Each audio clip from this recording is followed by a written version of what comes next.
여러분, 오늘 말씀은 성령으로 변화된 삶에 대한 말씀인데요. 여러분, 교회에 오면 늘 하는 말이 있죠. 즉 하나님에 대한 이야기예요. 즉 하나님을 믿어라, 하나님께 예배해야 된다, 하나님의 말씀 등등 하나님에 대해 이야기하는 거예요. 아니, 하나님은 보이지가 않잖아요. 보이지 않는데 어떻게 믿으라는 거야? 사실 그게 교회에 오는 사람들의 의문이에요. 그래서 어떤 사람들은 하나님 보이지 않기 때문에 나는 도저히 믿을 수 없다라면서 교회에 오기를 거부하죠. 그런데 생각해 보면 참 신기하지 않습니까? 이 지구상에 사람들이 얼마나 많습니까? 그런데 그 많고 많은 사람들 중에 4분의 1이 하나님을 믿고 있더라는 거예요. 저도 처음 교회를 올 때 너무 신기했어요. 사람들이 하나님 이야기를 하는데 하나님은 보이지도 않는데 어떻게 믿으라는 거야? 라는 의문이 있었어요. 그럼에도 불구하고 교회를 나갔어요. 왜냐하면 왜 교회를 다녔냐 하면 사람이 너무 좋아서, 사람들이 너무 착하니까 교회는 가고 싶더라고요. 하지만 늘 의문은 가시지 않았어요. 하나님은 보이지도 않는데 어떻게 믿으라는 거야? 라는 의문이었어요. 그런데 어느 날 이 하나님의 존재에 대해 확신하는 계기가 있었어요. 아, 하나님은 살아 계시구나 라는 확신이 든 계기가 뭐였냐? 그게 바로 성령의 임재하심이었던 거예요. 여러분, 성령이 뭐예요? 성령은 하나님에게는 총 세 분의 하나님이 있는데요. 즉 성부와 성자와 성령이 있지 않습니까? 이 세 분은 원래는 한 분이에요. 그런데 역할이 조금 다를 뿐이에요. 성부 하나님은 하늘에 계시며 천지 만물을 만드신 분이고, 성자 하나님은 하나님의 뜻을 실행하시며, 성령 하나님은 우리 안에 계시는 분이에요. 실제로 저는 하나님의 존재에 대해 의문을 가지다가 기도를 하는데 그 기도 가운데 성령이 임재하시는 거예요. 즉 말로 표현할 수 없는 그 성령의 역사로 내 안에 임재하는데 불과 같은 모습으로 임재하니까요, 하나님의 존재에 대해 확신하게 되었던 거예요. 그래서 지금 목사까지 오게 된 거예요. 이게 저의 고백만이 아니라 대부분 교회를 충실하게 다니는 사람들의 고백이기도 해요. 바로 오늘 말씀이 그 이야기예요. 즉 지금으로부터 약 2300년 전에도 이런 성령의 역사가 있었다는 거예요. 어떤 역사였냐면, 실제로 앞서 예수님은 아버지께서 약속하신 성령을 보내겠다고 말하지 않았습니까? 그랬더니 1절에 보면요, 사도행전 2장 1절에 보면 오순절 날이 이미 이름에 그들이 다 같이 한 곳에 모여 있었던 거예요. 그랬더니 그 자리에 성령이 임하는데 어떻게 임했느냐? 2절에 보니까 호련히 하늘로부터 급하고 강한 바람 같은 소리가 있어 그들이 앉은 온 집에 가득했다. 여기에서 호련이라는 말은 갑자기 임한 거예요. 제자들이 모여 있었는데 갑자기 하늘로부터 강한 바람과 같은 소리가 일어나면서 온 집에 가득했는데 뭐가 가득했느냐? 3절에 보니까 마치 불의 혀처럼 갈라지는 것들이 그들에게 보여 각 사람 위에 하나씩 임하여 있었던 거예요. 즉 불과 같은 성령이 한 사람 한 사람에게 임하고 있었던 거죠. 아니, 왜 성령은 불같이 임할까요? 왜 불일까요? 아니, 성령이 비둘기처럼 평화롭게 온유하게 임할 수도 있고 물과 같이 생명으로 임할 수도 있는 거 아니겠습니까? 그런데 왜 불과 같이 임했냐면 그건 다른 게 아니라 불은 태움의 역사라는 거예요.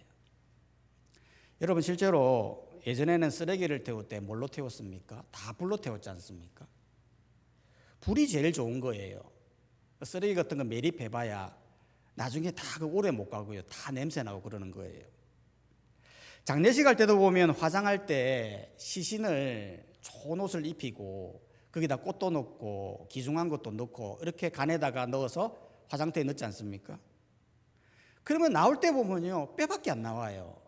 왜 그렇습니까? 불로, 수천 대 되는 불로 확 태우는 거죠. 모든 것은 다 녹고 뼈만 나오는 거예요. 성령이 왜 불로 임합니까? 다른 게 아니에요. 내 안에 있는 모든 것을 다 태우는 거예요. 즉 내가 가지고 있었던 의심들, 내가 가지고 있던 불안함들, 내가 가지고 있던 욕망과 욕심들, 이 모든 것들이 불로 임하면서 한 방에 싹 태워버리는 거죠. 그렇게 성령이 임하고 나면 내가 가지고 있는 모든 의심들이 다 사라지는 거예요. 저도 그랬어요. 성령이 임하기 전에는 하나님에 대한 의심이 가득했어요. 그런데 성령이 불같이 임하는데, 불같이 임하면서 나의 모든 죄악들, 욕심들, 교만들이 다 태워져 버리니까 이제는 의심이 안 드는 거예요. 하나님이 살아계시다라는 것을 확신하게 되더라고요. 혹시 하나님의 존재에 대해 의심하시는 분들이 있습니까? 기도하십시오. 성령이 내게 임하게 해달라고 기도하십시오. 그러면 성령이 임재하셔서 나의 모든 의심을 태워버리고 하나님의 놀라운 역사로 이루어 가실 것입니다. 그렇게 기도하시기를 주님의 이름으로 축복합니다. 성경 퀴즈를 한다면 성령은 무엇으로 임하였나요? 정답은 불의 혀처럼 임했습니다. 이렇게 성령이 임했는데요. 그런데 재밌는 건 이렇게 성령이 임하고 나서 나타났던 현상들이 있다는 거예요. 그게 총 3가지인데요. 성령이 임하고 나서 나타났던 현상, 첫 번째는 뭐였냐면 이상한 말을 하기 시작했다는 거예요. 실제로 4절이 말하지 않습니까? 사도행전 2장 4절에 보면 그들이 다 성령의 충만함을 받고 성령이 말하게 하심을 따라 다른 언어들로 말하기를 시작하니라. 여기서 다른 언어라는 말은 방언을 말하는 거예요. 방언이라는 건 말을 하는데 알아들을 수 없는 말을 했다는 거예요. 여러분 실제로 교회를 다니시는 분들 중에 방언하시는 분들을 본 적이 있습니까? 방언하는 사람들을 보면요, 알아들을 수 없는 말을 하지 않습니까?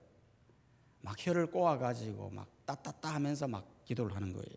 그러면 왜 저러나 싶은 거예요.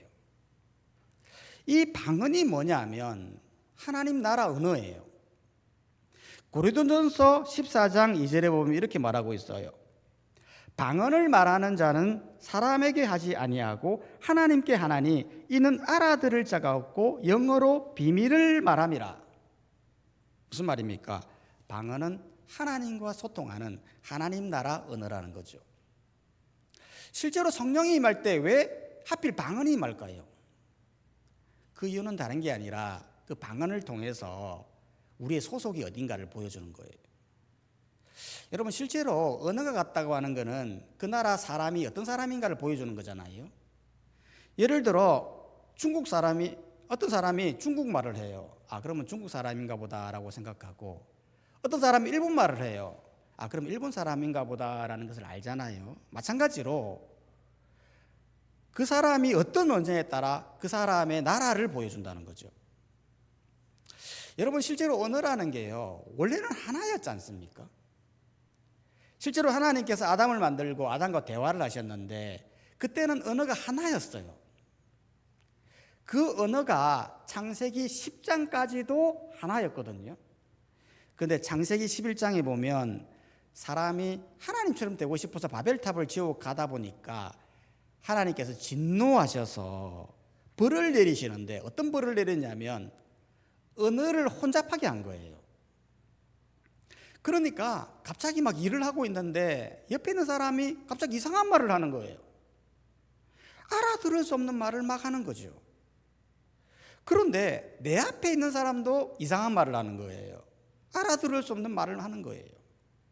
그러니까 공사는 중단되고 서로 같은 말을 하는 사람끼리 모이기 시작하면서 흩어지기 시작을 하면서 지금의 약 7,000개의 언어가 나왔다는 거예요.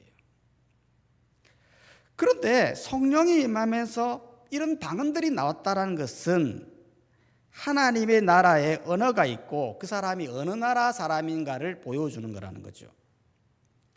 그렇기 때문에 천국에 가면 어떤 언어를 쓸까? 일본어를 쓸까? 영어를 쓸까? 고민할 필요가 없어요. 왜냐하면 천국에는 만국 공통어인 하나님 나라 언어가 있는 거예요.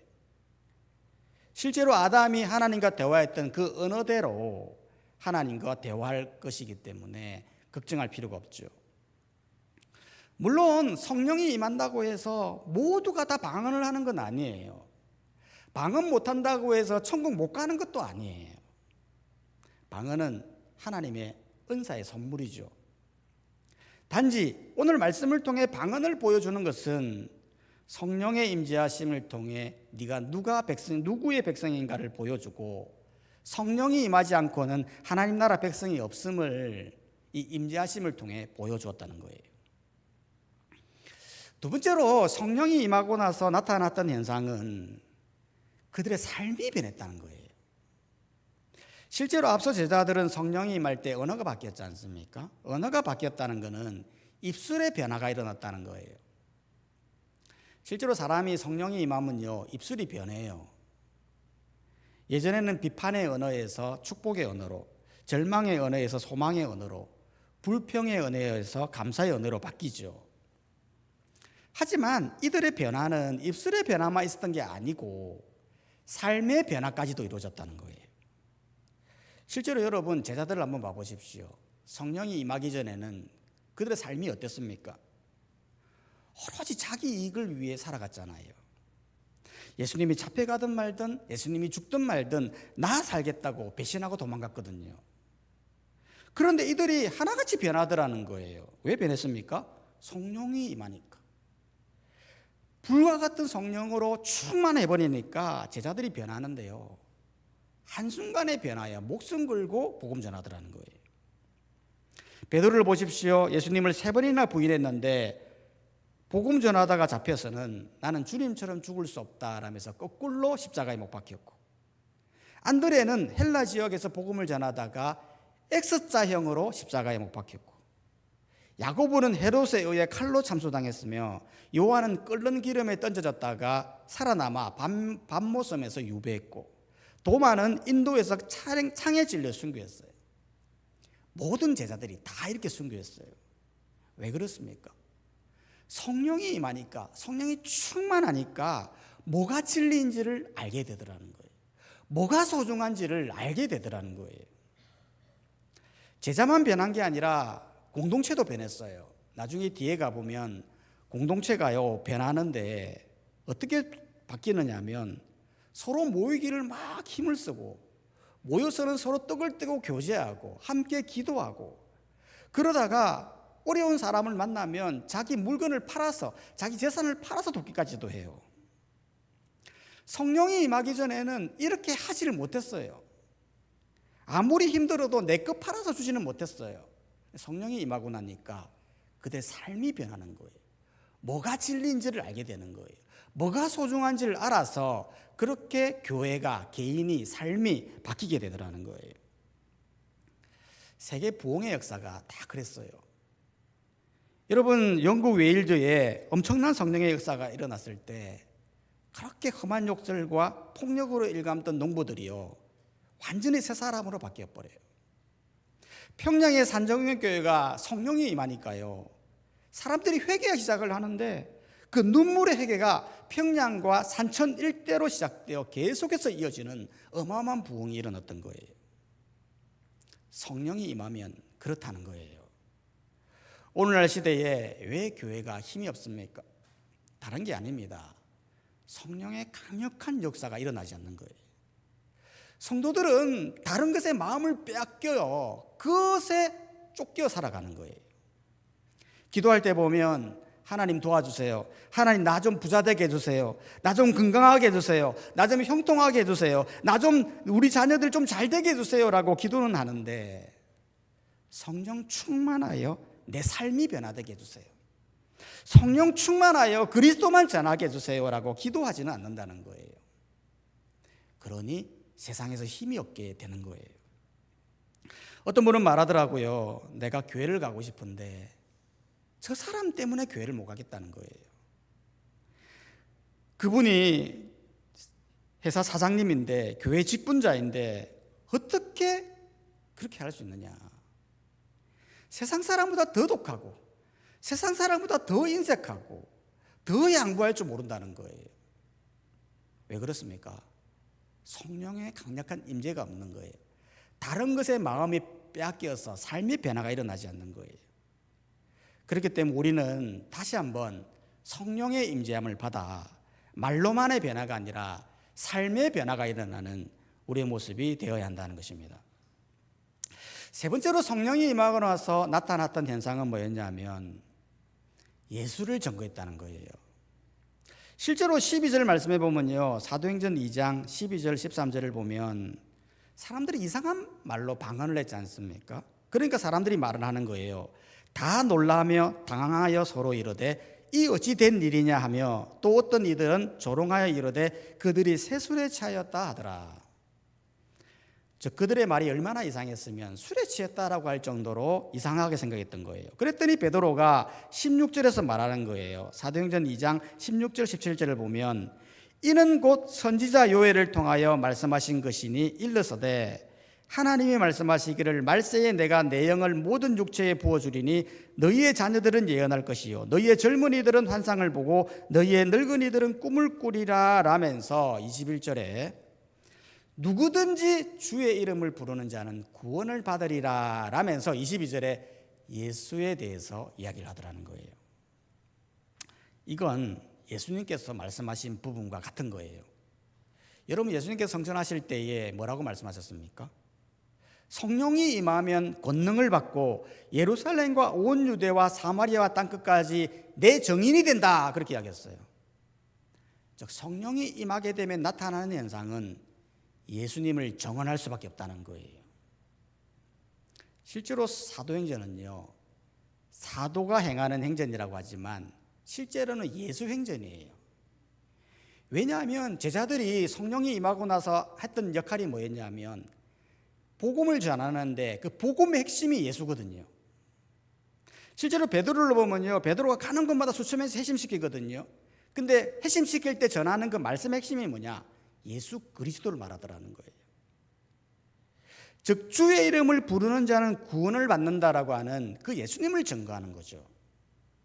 베드로만 그런 게 아니라 수많은 제자들이 예수님을 증언했고, 바울은 자기가 아는 모든 것을 다 배설물로 여긴다는 거예요. 하지만 내게 있어서 가장 고상한 지식은 예수를 아는 지식이다 라면서 예수를 위해 온 목숨을 바쳐 헌신하더라는 거예요. 이게 바로 교회의 설립 목적이에요. 여러분, 사람들이 오해하는 것이 뭐냐면 사람들에게 교회라고 하는 목적이 마치 숫자 채워가지고 사람 많이 채워서 헌금 많이 받아서 교회 목사 부자 되기 위한 목적으로 그렇게 하는 것 같이 보이지만 실제로는 그런 게 아니에요. 여러분, 왜 교회라고 합니까? 왜 전도합니까? 이유는 다른 게 아니에요. 그 예수 그리스도를 전하기 위함이에요. 예수 그리스도를 믿어야 구원받는다라고 하는 그 복음의 핵심이 전도하는 이유라고요. 종교개혁이 그런 거예요. 여러분, 종교개혁이 왜 일어났습니까? 주보에도 보면 종교개혁의 의미에 대해서 설명을 하고 있는데요. 종교개혁이 왜 일어났냐면 사람들이 예수를 전해야 되는데 다른 걸 전하고 있더라는 거예요. 마틴 루터라는 사람이 거리에 나가보니까 사람들이 면죄부를 팔고 있더라는 거예요. 돈을 받고 네 죄가 사해졌다라는 그 면죄부를 팔고 있는 거예요. 종교인들은 돈을 받고 기도해주고 권력을 이용해서 사람들을 억압하는데 마틴 루터 깨달은 거예요. 이건 아니다. 그러면서 주장한 게 뭡니까? 종교개혁의 핵심 정신, 오직 성경, 오직 믿음, 오직 은혜, 오직 하나님께 영광. 그 핵심이 뭐죠? 그리스도예요. 즉 예수 그리스도를 믿음으로 구원받는 그 은혜가 종교개혁의 핵심이었다는 거예요. 이건 우리도 마찬가지예요. 여러분, 우리나라는 제2의 종교개혁이 필요해요. 지금 교회가 무엇을 자랑하고 나가고 있습니까? 교회가 지금 건물과 시설은 너무 좋아요. 사람들이 좋은 건물과 시설을 따라 막 쫓아다녀요. 그런데 정작 전해야 할 예수는 전하고 있는 것지 않지 않습니까? 사람들이 모여서 나라를 걱정해요. 이 나라의 정치를 걱정해요. 그런데 정작 예수는 있습니까? 사람들이 세상에서 잘 살려고 막 노력해요. 아둥바둥해요. 그런데 예수를 정언하는 삶은 살고 있습니까? 여러분, 교회의 설립 목적은 예수를 정언하는 거예요. 주님의 정인이 되는 거예요. 교회도 성도도 주님을 정언하는 이 복음의 핵심이 바로 종교개혁 안에 있다는 거예요. 그렇기 때문에 우리 모두는 다 각성해야 돼요. 어떻게 각성할 수 있습니까? 어떻게 변화될 수 있습니까? 내 힘으로 하는 게 아니에요. 내가 아무리 내 노력을 해보세요. 변화될 수 있는가? 변화될 수 있는 유일한 길은 성령이 임하는 거예요. 불과 같은 모습으로 우리의 악한 모습들, 우리의 죄악들, 우리의 의심들, 우리의 나약한 부분들을 성령의 역사로 다 태워버려. 오직 성령 충만함으로 나가게 될 때에 내가 변하고, 가정이 변하고, 직장이 변하고, 내 삶이 변하여 하나님이 드러나게 되는 거예요. 그러기 위해서 우리가 함께 기도해야 합니다. 이 시간 다 함께 말씀을 생각하시면서 우리가 한번 기도했으면 좋겠습니다. 하나님, 우리 안에 성령의 역사가 임하게 하여 주시옵소서. 영적 각성이 일어나게 하여 주시옵소서. 나에게 찾아와 주시옵소서. 나를 변화시켜 주시옵소서. 교회를 위해서 기도할 때 포항남교회가 성령이 충만하여 성령이 임재하여 예수만 전거하는 교회가 되게 해 주옵소서. 다른 것 전하지 않고 예수만 전거하는 교회가 되게 하여 주시옵소서. 나라를 위해서 기도할 때 이 민족 위에 제2의 종교개혁이 일어나게 하여 주시옵소서. 오직 성경, 오직 믿음, 오직 은혜, 오직 하나님께만 영광이 되는 나라가 되게 하여 주시옵소서. 우리 주여 크게 한번 부르짖고 이 시간 이 기도 제목을 가지고 함께 통성으로 기도하며 나가도록 하겠습니다. 기도하겠습니다.